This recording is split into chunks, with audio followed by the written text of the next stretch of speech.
read you this article about our undersea exploration. The sea, our trash can. Humanity has long believed that its vast oceans could easily digest the waste it poured into them. This was once true, but no longer. Our seas are dying because of all the pesticides, nitrates, phosphates, slurry, and other farming residues continually being poured into them. Not to mention the deep water table that all these poisons will reach and pollute. All these poisons are carried away by rivers and flow into the sea, where they then meet non-degradable plastic waste, domestic wastewater, household garbage, not to mention polluted waste from factories. Well, that will improve the quality of the water.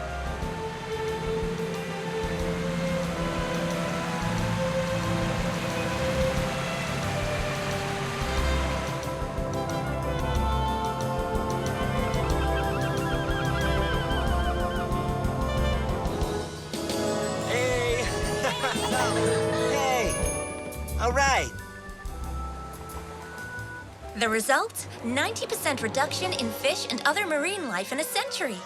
New species of toxic algae are invading coastal regions at an increasing rate. They destroy marine plants and the natural flora that purify water, which absorb half the carbon dioxide produced by humans, and provide breeding grounds for fish. These algae block out light, starve all aquatic life of oxygen, and kill fish. They poison shellfish and crustaceans, which in turn makes the people who eat them really sick.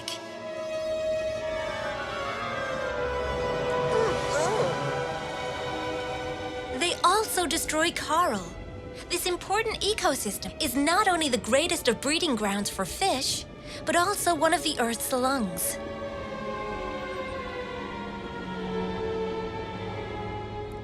Now it is being suffocated by polluted mud and poisoned by pesticides and harmful waste that these new algae love.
All of this is threatened with complete annihilation in the near future all over the world. And yet we continue to destroy everything as if there were no tomorrow.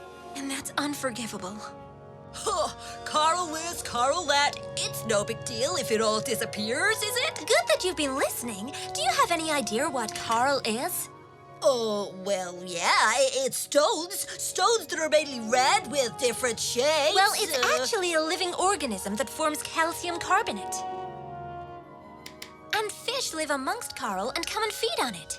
Ah, those other guys, you should have mashed them. Me, if I'd have been there... Well, I don't think you've said enough about the tons of heavy metals like nickel, copper, zinc, and mercury the factories pour into the sea. All that filth that the fish absorb, and which we then absorb when we eat the fish. Well, we can't say everything in just one article, but I haven't finished it yet. Miscellaneous waste, packaging, plastic bottles, and other items are often mistaken for food by large fish. And even turtles and some mammals like seals and dolphins, thinking that plastic bags are actually jellyfish, they feed on them, so they swallow them and choke.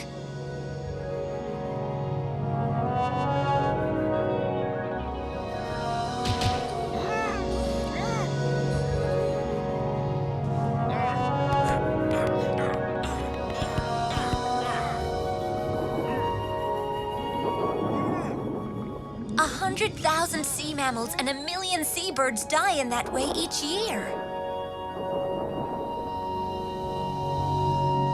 Today, there is 100 times more waste on beaches than just 10 years ago. And a bottle or plastic bag thrown into the sea will take centuries to biodegrade. So remember not to throw trash into the water or leave it on the beach. And you young people should make the effort to pick waste that others have left behind. Waste that will pollute the sea we love and which we need so much.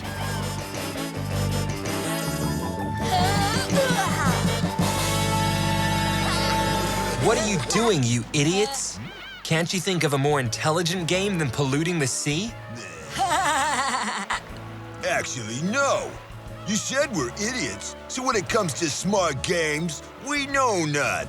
And you got a problem with that? Well, yes, we do have a problem with that. So we're asking you nicely to get the cans and bottles out of the sea and throw them away properly. It won't take you long, and we just hate to get our feet wet, you know. —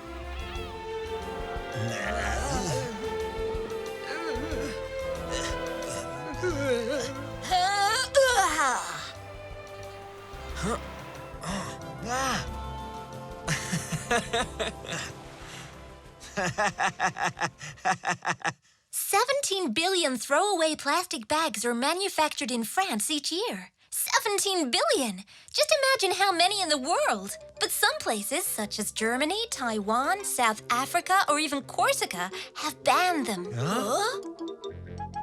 So what's the rest of the world waiting for? This is an emergency, and there are other options available.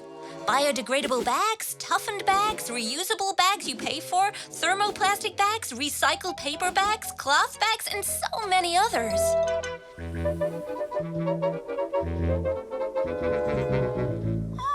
I understand your indignation, Cy, and share it, but you should know that supermarkets are giving out fewer and fewer throwaway plastic bags, and their manufacture will soon be banned by law. That's great, Maestro. Very good, but why has it taken them so long to do this? Why so long?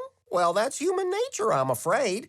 We prefer to ignore awkward situations, but where our planet is concerned, there is real urgency. Meaning? Yes. Where shall I start? Most of it's probably in your report, but there's always more to say. Like what, Maestro? We'd really like to know. Oh, what can I say? You know, people are pouring tons of waste into the sea without the slightest concern for the consequences of their actions. And a large portion of this waste is plastics and waste from farming from cities and seashores themselves. There's also waste from drilling platforms and passenger liners and cargo ships.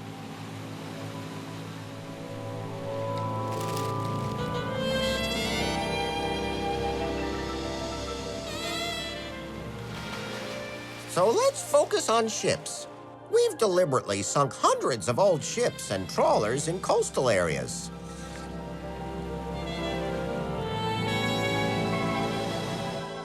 All of that is banned now, but whether people comply with the ban is another matter. And that's not to mention naval ships now lying on the seabed and covered with millions of tons of waste. Then, there are the incredible quantities of sand and gravel taken from coastal areas that destroy the shoreline, probably to compensate for all the trash we chuck in the sea.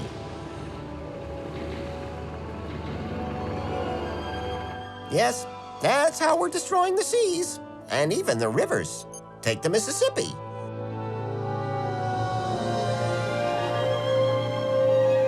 It was one of the United States' richest fishing zones. But then they began to pour tons of nitrates into it. And the whole section died. Well, 300 kilometers long and 50 kilometers wide. That's 15,000 square kilometers. The Rhine is just an open sewer. Fish, birds, and tens of thousands of seals have died in the heavily polluted North Sea.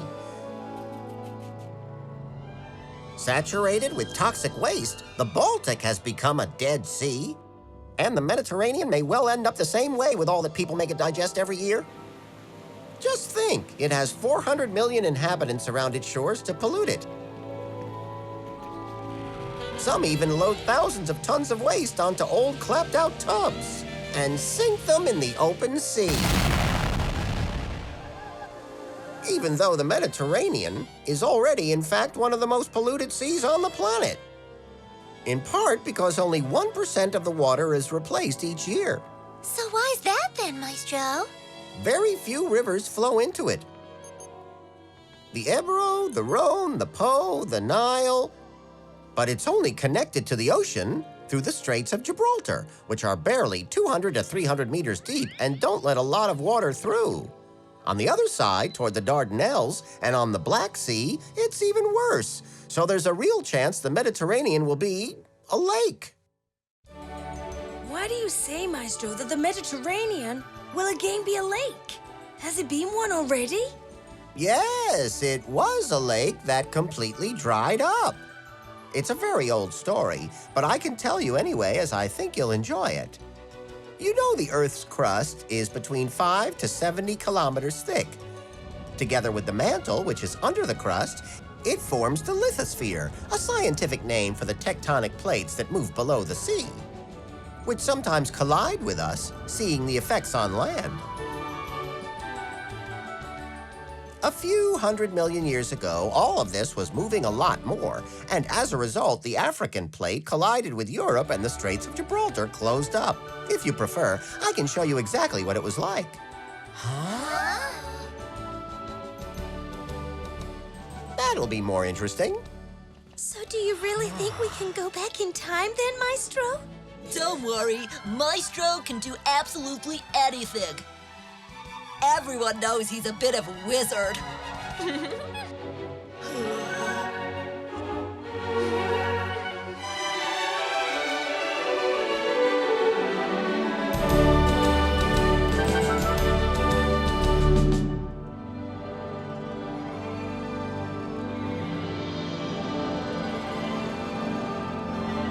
Later, I'll tell you the story of how the Mediterranean dried up.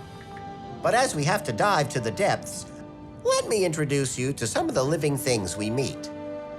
Many of them are quite extraordinary, and you'll be able to see some of the rare endangered wonders in our sea. Ah, good, yes, we have a visitor. It's a lion's mane jellyfish, a dangerous creature with poison-filled tentacles.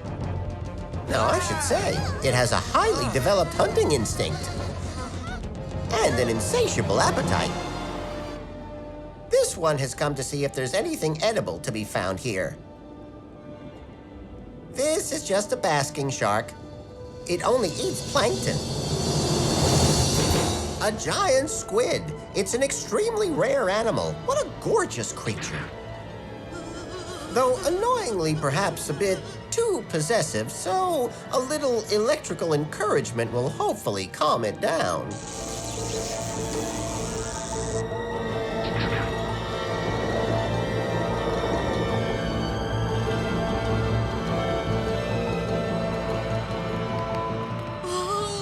What are we gonna do now? I'm scared. I want to go home. There's a moray eel.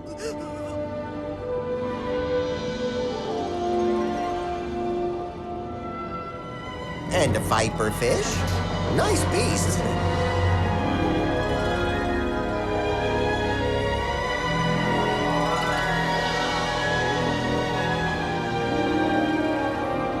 A fish axe. Good teeth, wouldn't you agree? And that's a grand gousier. It can swallow prey much larger than itself. But we're a little too tough for its liking.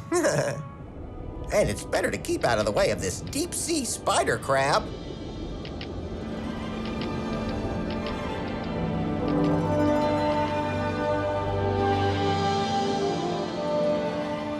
We want to go home.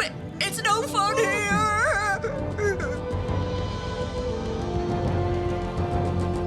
Mom! A giant monkfish. And here's a cat shark. It has electroreceptors which help it locate its prey. But enough introductions now. we've reached the bottom, and I'm going to tell you the story we came here for. So, as I wanted to tell you, millions of years ago, our planet was warmer, and it moved a lot. One day, Africa drifted up, and the Straits of Gibraltar closed up. The water in the Mediterranean, which was much warmer than the ocean water, began to evaporate. Oh, only by about a meter or so a year. So it took 15,000 years. And so the end result? No more sea. Just crystallized salt deposits 2 kilometers thick. And then? Well, that lasted I don't know how long. And then one day, about 5 million years ago, there was another tremor. And the Straits of Gibraltar opened up again.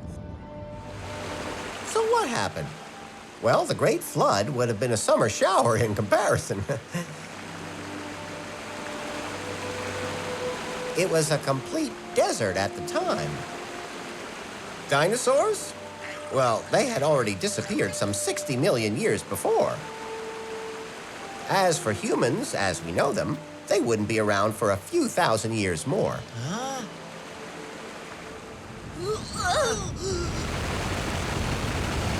20 times the Niagara Falls. 100 billion cubic meters of water a day.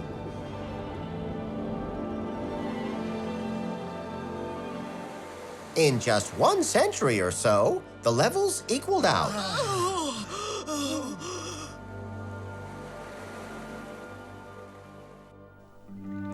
So you think that situation in the Mediterranean could happen again, Maestro? I think that something will happen one day, but much more dramatic. Look at this map. The continents are moving.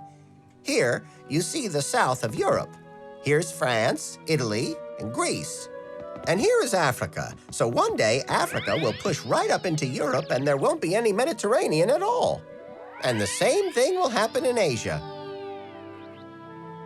And when will that happen?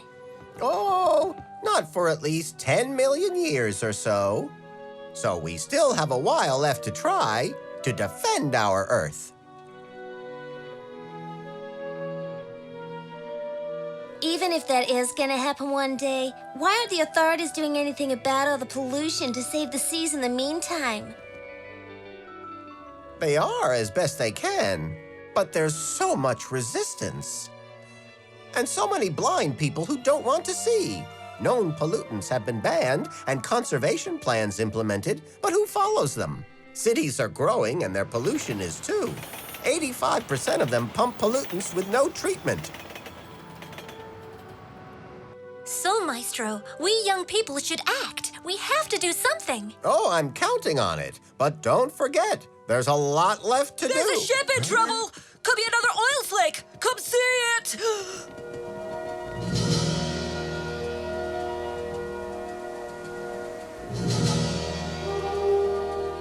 What are they waiting for to plug the leak?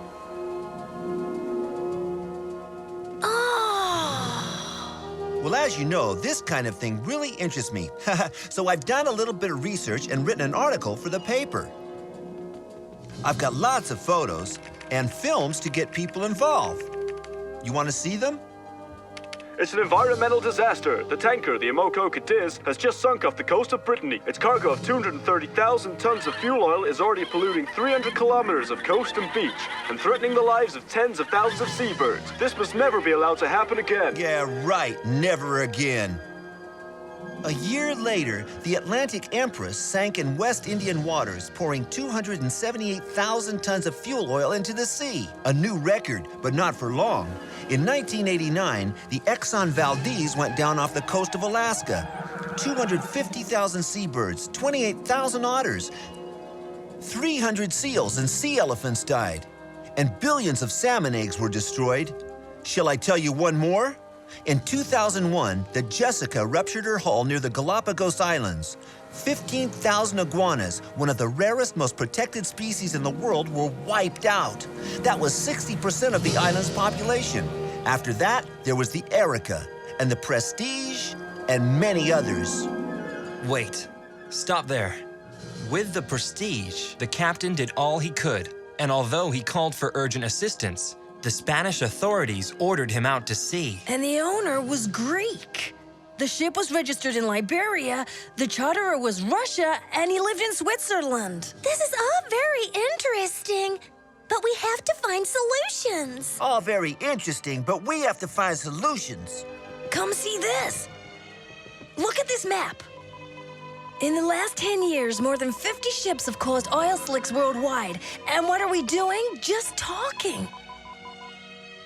After the Prestige, the European Union passed a law banning all ships without a double hull. Yes, effective 2017. It seems the ship owners won't be ready before that. But laws should be made to protect people. The earth, the sea, and not just ship owners. We have to be able to find a way of making the polluters pay, don't we? It's not that simple. The polluters are slippery people. And as Simon said, their junk ships all sail under flags of convenience. You see, the United Kingdom, one of the greatest sea powers in the world, has a registered fleet of 6 million tons, while Panama, a tiny state, has a fleet 20 times bigger, 120 million tons. Imagine trying to sue the owners of those ships. But what I wanted to tell you, it's all the ships that flush out, that empty their dirty tanks at sea, who pollute 10 times more. In the Mediterranean alone, 1,000 ships flush their tanks every year. 1,000! 800,000 tons of filth poured into the sea, and much more worldwide. And that doesn't include all that garbage and toxic waste created by human activity and which represents 75% of the pollution of the seas. We have to stop them, react, do something. But do what, Maestro? We would need to create systems and structures in the ports so that ships' holds could be properly cleaned. But these controlled port-based garbage dumps hardly exist. And what else then, Maestro? I've already told you. Gather all the young people of the world around you. There is strength in numbers, and then you'll be listened to. You'll make everyone see that the politicians' short-term approach is not acceptable. That it's your Earth and your heritage that is being ruined, but it is the strength of speaking with one voice that will force them to listen to you.